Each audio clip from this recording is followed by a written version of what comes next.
नमस्कार दोस्तों, हमारे YouTube चैनल में आपका बहुत बहुत स्वागत है। आज की वीडियो में हम चर्चा करेंगे एंजल ब्रोकिंग में लगने वाले चार्जेस। जो आप इंट्राडे में ट्रेडिंग करते हैं या डिलीवरी में ट्रेडिंग करते हैं या फ्यूचर ऑप्शन किसी भी सेगमेंट में आप ट्रेडिंग करते हैं, उनमें जो चार्जेस लगते हैं उन चार्जेस की आज पूरी लिस्ट आपके सामने लेकर आया हूँ। उनमें किस तरह से ट्रेडिंग करनी है और आपको किस तरह से चार्जेस लगने वाले हैं, इन सारी बातों की चर्चा करेंगे, तो वीडियो के अंत तक जरूर बने रहे।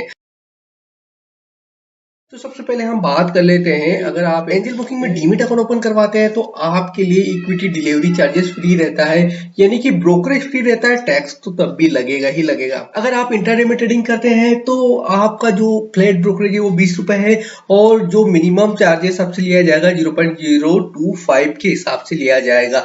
यहाँ पर आप देख सकते हैं flat 20 rupees and 0.25% which is lowest. जो सबसे कम होगा वो आपसे चार्जेस लिया जाएगा। ये चार्जेस इंट्राडे आपका में लगेगा। आपका फ्यूचर एंड ऑप्शन में ट्रेडिंग करते हैं, कमोडिटी करेंसी में ट्रेडिंग करते हैं, उसके लिए आपका लगेगा चार्जेस। जो annual maintenance charges first year free. अगर आप न्यू डीमैट अकाउंट ओपन करते हैं तो आपके लिए पहले साल का एमसी चार्जेस फ्री रहने वाला है। तो डिस्क्रिप्शन में लिंक दिया हुआ है एंजल बुकिंग का, वहां से आप न्यू डीमैट अकाउंट ओपन कर सकते हैं। तो दोस्तों आप बात कर लेते हैं एंजल बुकिंग में लगने वाले चार्जेस के बारे में। तो आप अगर इक्विटी डिलीवरी में काम करते हैं तो सबसे पहले हम चर्चा कर लेते हैं इक्विटी डिलीवरी में लगने वाले चार्जेस के बारे में।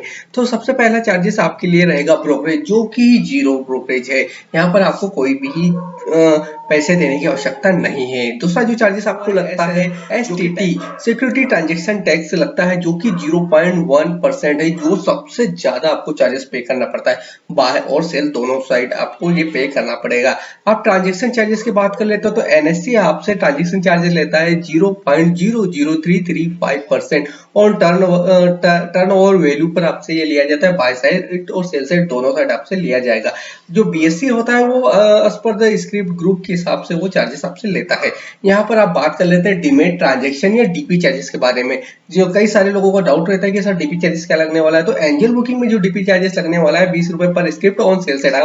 अगर आप सेल करेंगे उस स्टॉक को तभी आपको ये आपको डीपी चार्जेस देना पड़ेगा, जो कि टोटल चार्जेस होता है 23 रुपए 60 पैसे, यानी 20 रुपए प्लस 3 रुपए 60 पैसे आपका टैक्स देना पड़ता है, यानी कि जीएसटी देना पड़ता है। तो टोटल आपको 23 रुपए 60 पैसे डीपी चार्जेस लगता है। आप जीएसटी की बात कर लेते हो तो आपको पता ही है कि 18% जीएसटी लगता ही लगता है। तो ये जीएसटी किस किस पर लागू होगा? अगर आपकी जो ब्रोकरेज बनेगी उस पे आपका जो डीपी चार्जेस होगा उस पे, और ट्रांजेक्शन चार्जेस और सेबी चार्जेस, इन सबको मिलाकर जो अमाउंट बनेगा उसके ऊपर आपका जीएसटी लगेगा।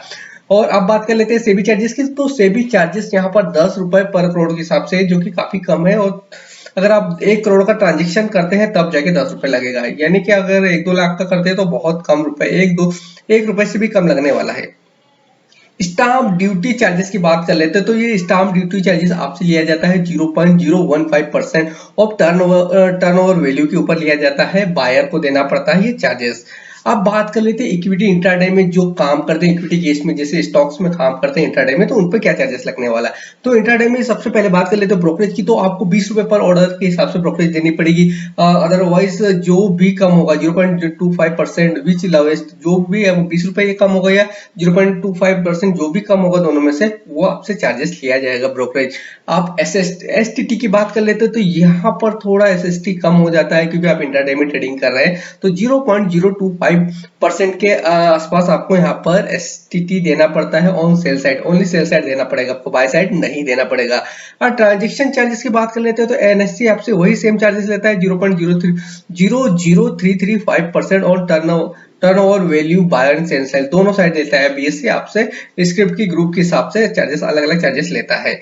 यहाँ पर आपको डीपी चार्जेस नहीं लगता, यानी डीमैट ट्रांजैक्शन चार्जेस बिल्कुल भी नहीं देना पड़ता है इंट्राडे में। अब बात कर लेते हैं जीएसटी। तो वही आपको 18% देनी पड़ेगी। आपकी ब्रोकरेज पर ट्रांजैक्शन चार्जेस होता है उस पर देनी पड़ेगी, और सेबी चार्जेस, इन तीनों पर आपको जीएसटी ने टैक्स देना पड़ेगा। यहाँ पर भी सेबी चार्जेस सेम 10 रुपए पर करोड़ के हिसाब से आपको देना पड़ेगा।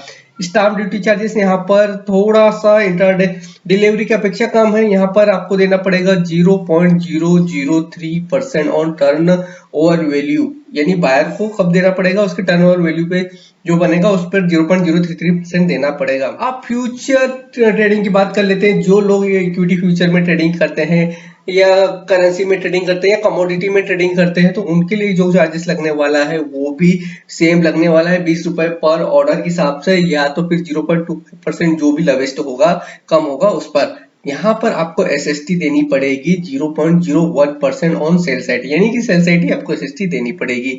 यहाँ पर जो ट्रांजेक्शन चार्जेस है वो है 0.00195% ऑन टोटल ट्रांजेक्शन वैल्यू के ऊपर आपको ट्रांजेक्शन चार्जेस देने पड़ेंगे। यहाँ पर भी आपको इंट्राडे में कोई भी डीपी चार्जेस देने की आवश्यकता नहीं, यानी नो चार्जेस। जीएसटी की तो बात करें, यहाँ पर भी आपको 18% जीएसटी लगने वाली है, वो भी आपकी ब्रोकरेज पर, ट्रांजेक्शन चार्जेस, सेबी चार्जेस के ऊपर।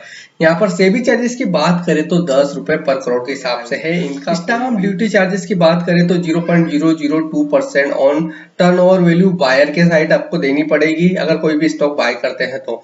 अगर आप इक्विटी ऑप्शन में ट्रेडिंग करते हैं, जैसे कि निफ्टी बैंक निफ्टी ऑप्शन में या इंडेक्स ऑप्शन में ट्रेडिंग करते हैं, स्टॉक ऑप्शन में ट्रेडिंग करते हैं, तो यहाँ पर भी आपको 20 रुपए पर ऑर्डर के हिसाब से यहाँ पर आपको ब्रोकरेज देनी पड़ेगी 0.025% विच इज लोएस्ट। ये तो 0.25% यहाँ पॉसिबल नहीं है फ्यूचर ऑप्शन में, इक्विटी केस में बिल्कुल पॉसिबल हो सकता है, पर फ्यूचर एंड ऑप्शन में जब ट्रेडिंग करते हैं तो 20 रुपए तो लगना ही लगना है, उससे कम तो कभी ब्रोकरेज लगी ही नहीं सकती। एसटीटी की बात करें तो यहाँ पर एसटीटी ऑप्शन में थोड़ा सा ऐसा कंपेयर ज्यादा है, 0.05% ऑन सेल साइड। जो प्रीमियम होता है उसके सेल साइड आपको ये देना पड़ता है एसटीटी। यहाँ पर ट्रांजेक्शन चार्जेस आपको देना पड़ेगा 0.053% ऑन प्रीमियम वैल्यू के ऊपर आपको देना पड़ेगा। डीपी चार्जेस ऑप्शन में पे नहीं करना पड़ता है, कोई भी नहीं लगता है। जीएसटी आपको पे करना पड़ेगा 18% ऑन ब्रोकरेज ट्रांजेक्शन चार्जेस और सेबी चार्जेस के ऊपर। सेबी चार्जेस यहाँ पर भी 10 रुपए पर करोड़ के हिसाब से लगने वाला है। स्टाम्प ड्यूटी चार्जेस आपको यहाँ पर देना पड़ेगा 0.003% और प्रीमियम वैल्यू के हिसाब से आपको यहाँ पर चार्जेस देने पड़ेंगे। ऊपर हमने बात की थी कि एनएससी में जो ट्रांजेक्शन चार्जेस रहते हैं वो एक सर्टेन परसेंटेज के हिसाब से लगते हैं, पर बीएससी में एक सर्टेन कैटेगरी के हिसाब से चार्जेस लगते हैं। तो आप यहाँ पर देख सकते हो इन कैटेगरी के हिसाब से आपको बीएससी में पर स्क्रिप्ट के हिसाब से ट्रांजेक्शन चार्जेस देने पड़ेंगे। दोस्तों कुछ अदर चार्जेस के बारे में चर्चा कर लेते हैं। यहाँ पर आपको पता है सिक्योरिटी ट्रांजैक्शन टैक्स यानी एसटीटी बोलते हैं, जिसे आपका ट्रांजैक्शन या टर्नओवर चार्जेस जो कि आपको एक्सचेंज को देना पड़ता है। अब एक चार्जेस होता है जो कि कॉल एंड ट्रेड चार्जेस। जब आप अपने ब्रोकर को कॉल लगा के कोई भी ट्रेड बाय या सेल करते हो तो उसे हम कॉल एंड ट्रेड चार्जेस बोलते हैं, जो कि 20 रुपए पर जीएसटी अप्लाई होगा। स्केयर चार्जेस यहाँ पर एंजल बुकिंग आपसे नहीं लेता है, यानी कि ऑटो स्केयर जो 3:15 पे आपकी पोजीशन ऑटोमेटिक कट हो जाती है इंट्राडे में अगर है तो। अगर मार्जिन में है या डिलीवरी में है तो एंजल ब्रोकिंग आपकी पोजीशन को नहीं काटता है, यानी सिर्फ इंट्राडे में ऑटो स्केयर होता है, तो इस पर आपको कोई भी पेनल्टी या चार्जेस नहीं देना पड़ता है। एंजल ब्रोकिंग फिलहाल तो अभी नहीं ले रही, पर अगर फ्यूचर में हो सकता है आपसे ले सकती है, क्योंकि दूसरे ब्रोकर ऑटो स्केयर के ऊपर चार्जेस लेते हैं। जीरोदा जैसे कि 50 रुपए आपसे पेनल्टी चार्ज करता है।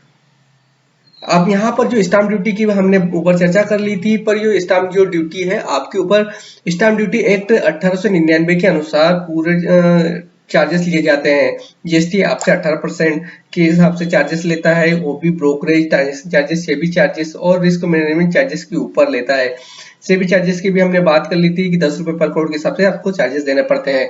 सबसे बड़ा डाउट रहता है लोगों को कि जो हमारा एमसी है वो कैसा लगेगा। तो फर्स्ट ईयर तो आपका एनुअल मेंटेनेंस चार्जेस फ्री रहेगा।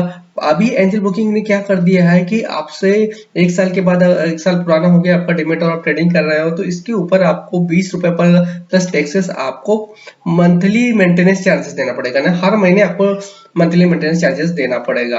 अगर आप ट्रेडिंग करें या नहीं करें वो तो आपको लगना ही लगना है 1 साल के बाद।